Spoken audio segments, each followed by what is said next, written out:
जो पुरुष स्त्री की यह एक चीज देखकर उससे विवाह करता है तो वह जीवन भर सुखी रहता है। नमस्कार दोस्तों, आप सभी का मेरे YouTube चैनल में हार्दिक स्वागत है।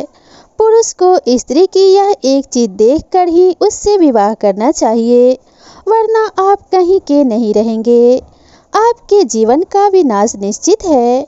जो मनुष्य औरत की इन चीजों को देखकर ही उससे विवाह करते हैं, उसे जीवन भर कई कष्ट भोगने पड़ते हैं। स्त्री की कौन सी चीज देखकर उससे विवाह करना चाहिए? जो मनुष्य स्त्री की सुंदरता के जाल में फंसता है, उसका विनाश हो जाता है। पुराने समय से ही कहा गया है कि जो मनुष्य स्त्रियों में रत हो जाता है, उसका जीवन नष्ट हो जाता है। जब तक स्त्री को कोई पुरुष नहीं मिल जाता, तब तक वह सती सावित्री बनकर रहती है, और जब वह किसी पुरुष को अपने वश में कर लेती है, तो फिर वह कई तरह की चालें चलती है और अपनी धूर्तता पर उतर आती है। इसलिए विद्वान लोग कहते हैं कि बुद्धिमान मनुष्य को स्त्रियों से दूर ही रहना चाहिए।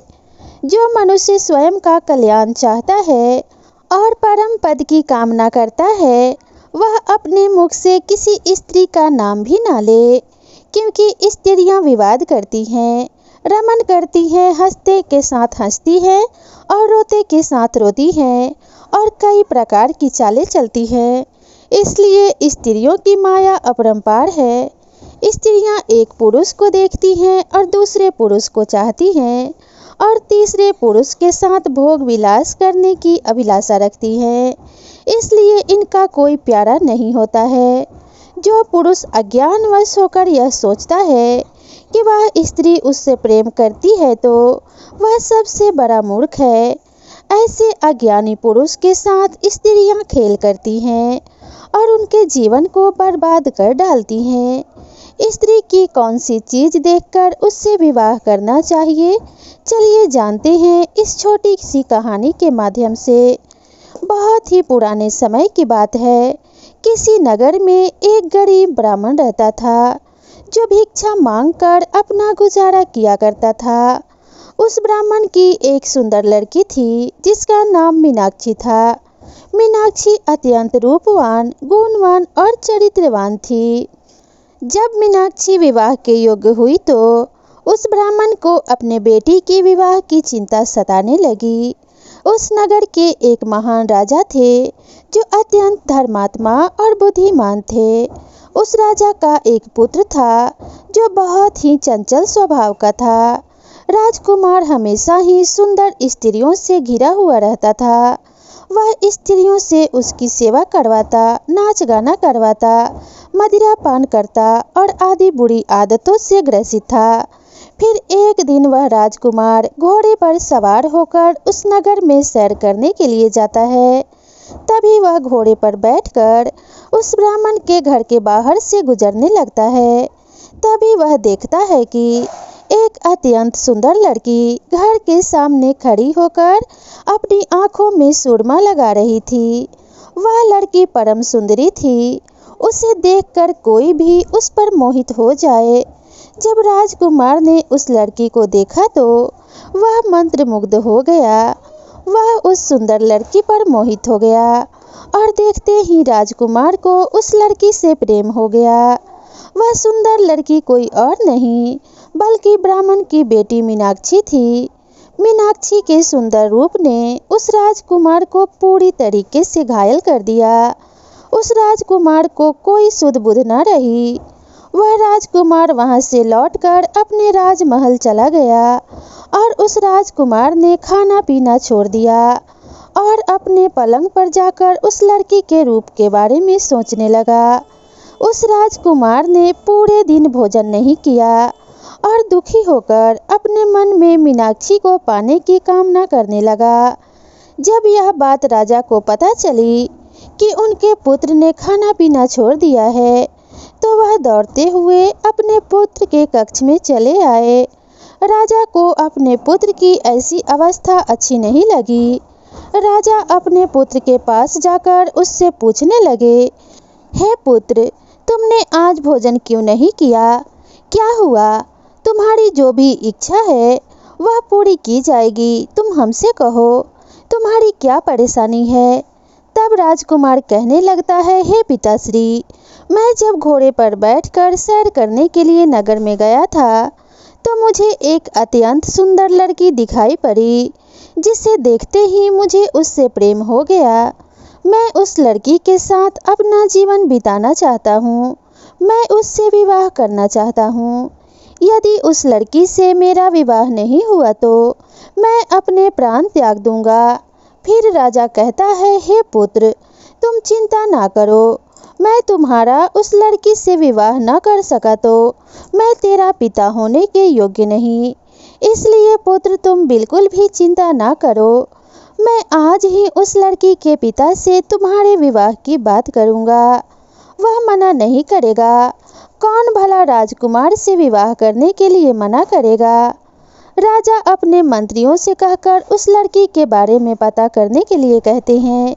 सभी मंत्री अपने सैनिकों से कहकर पता करते हैं कि वह एक ब्राह्मण की लड़की है।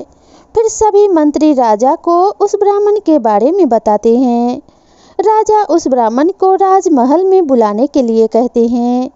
जब वह ब्राह्मण राजमहल में आता है तो राजा उस ब्राह्मण से कहने लगते हैं, हे ब्राह्मण देवता, हमारे राजकुमार को तुम्हारी लड़की से प्रेम हो गया है और तुम्हारी लड़की से विवाह करना चाहते हैं। यह बात सुनते ही वह ब्राह्मण बहुत प्रसन्न हुआ और कहने लगा, हे राजन, यह तो मेरा सौभाग्य है कि राजकुमार को मेरी लड़की पसंद आई है। मेरे लिए यह बड़ी खुशी की बात है।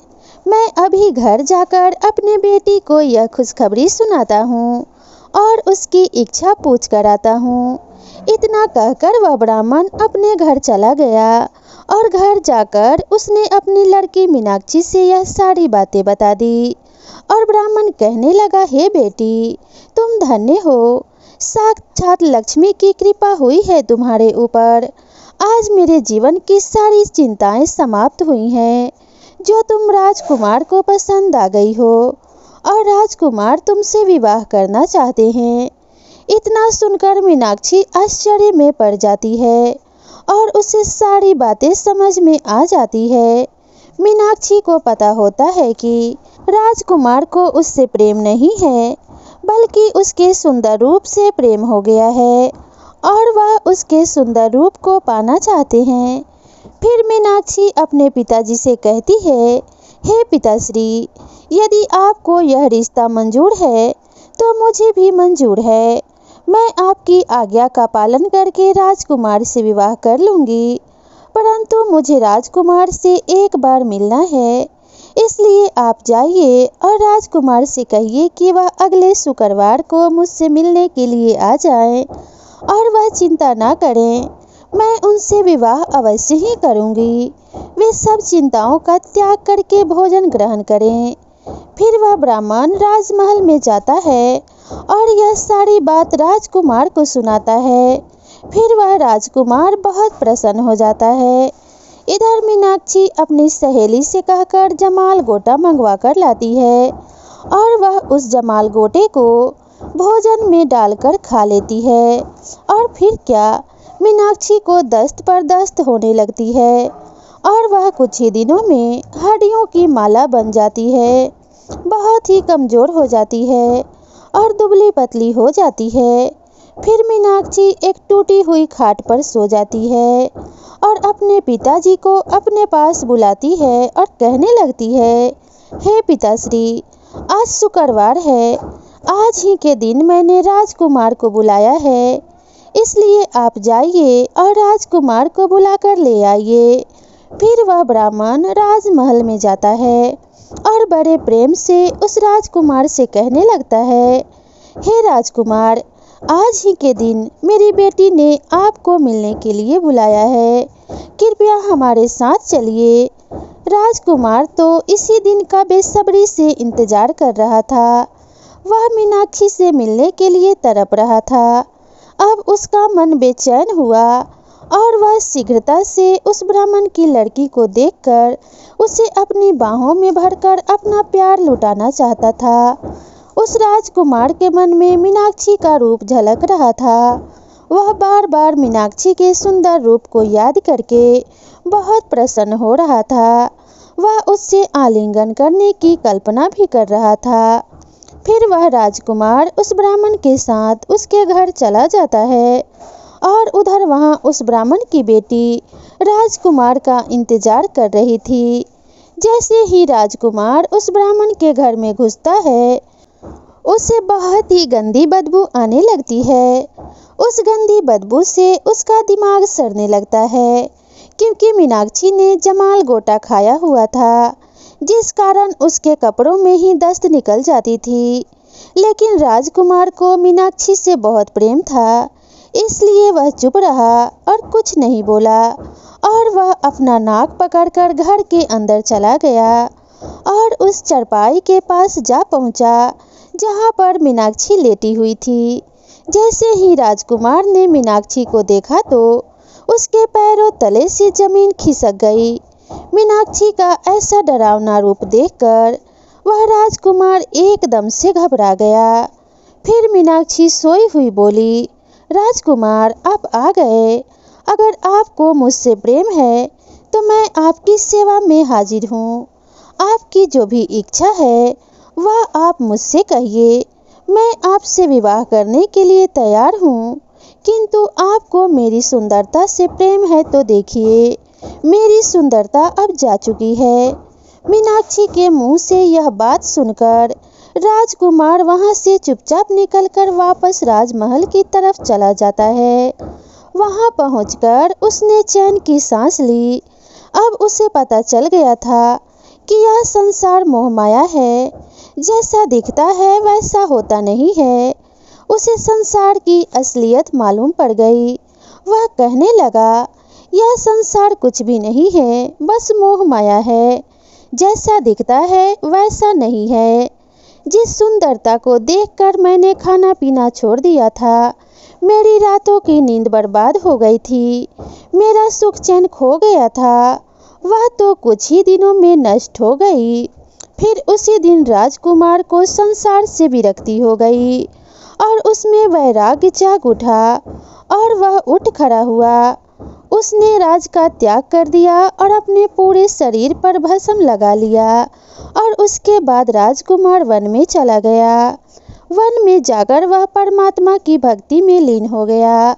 उसके अंदर से सब प्रकार के लालच, दोष, आसक्ति, मोह माया सब कुछ नष्ट हो गया और उसका अंतर्मन एकदम पवित्र हो गया। शरीर की सुंदरता केवल बाहरी होती है, जिसे देखकर मनुष्य को कभी भी अपना मानसिक संतुलन नहीं खोना चाहिए। मनुष्य का अंतर्मन सदैव ही शुद्ध होना चाहिए, तभी उसे सामने वाले के मन की सुंदरता दिखाई पड़ती है। स्त्रियों के सुंदर रूप को देखकर उन पर कभी भी मोहित नहीं होना चाहिए। स्त्रियों के मन की परख करनी चाहिए। बाहर की सुंदरता तो कुछ ही दिनों की मेहमान है, जो कुछ ही दिनों में नष्ट हो जाती है। मन की सुंदरता हमेशा बनी रहती है, इसलिए हमें तन नहीं मन देखना चाहिए। और जो भी मनुष्य किसी के लड़की का मन देख के विवाह करते हैं, उन्हें कभी पछतावा नहीं होता और उस आदमी के जीवन में सदैव ही सुख और समृद्धि का वास होता है। उसके घर में खुशियों का आगमन होता ही रहता है, क्योंकि जो भी स्त्री मन की अच्छी होती है, वे सदैव ही परिवार को जोड़कर रखती है और परिवार के सभी सदस्यों से परस्पर प्रेम करती है और परिवार के सभी सदस्यों को एकजुट करके रखती है, जिससे घर में खुशियों का माहौल हमेशा बना रहता है। तो जिस पुरुष को ऐसी स्त्री मिल जाती है, उन्हें स्वयं को सौभाग्यशाली समझना चाहिए और विवाह के लिए सदैव इन्हीं गुणों को देखना चाहिए। तो दोस्तों, आज के वीडियो में बस इतना ही। आपको यह छोटी सी कहानी कैसी लगी हमें कमेंट करके ज़रूर बताइएगा और इसी तरह की नई नई कहानियों के लिए मेरे चैनल को ज़रूर सब्सक्राइब कीजिएगा। साथ ही इस वीडियो को एक लाइक कर दीजिएगा और फ्रेंड्स और फैमिली के साथ भी शेयर कर दीजिएगा। तो मिलते हैं इसी तरह की नई कहानी के साथ, तब तक के लिए नमस्कार।